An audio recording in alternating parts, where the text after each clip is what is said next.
Hello，大家好。咁今日咧就想同大家分享咧，如果曖昧太耐，又好想令到對方咧係更加中意你咧，咁我今日教你5句説話，即刻可以令到咧曖昧升溫。第一咧就係、我睇到啲嘢，突然之間想起你喎。咁呢一個咧就係、因為咧睇到啲嘢令到你嘅生活上面咧都即刻想起佢，咁啊令到佢覺得你喺你嘅生活咧都同佢有連接嘅喎。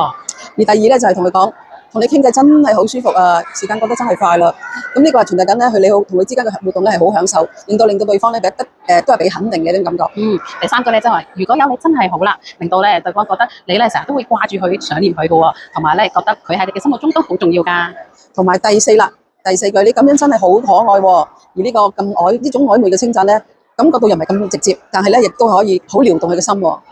咁咧第五個咧就係、下次我哋一齊再去啦。咁嘅意思咧就係、代表咧你會諗住再同佢有下一次嘅約會，令到對方咧亦都有所期待㗎。所以咧呢5句説話好緊要嘅，你會同邊個講呢？留言俾我哋，點讚同埋追蹤，我哋嚟緊會有更多關於戀愛嘅心理技巧同大家分享嘅。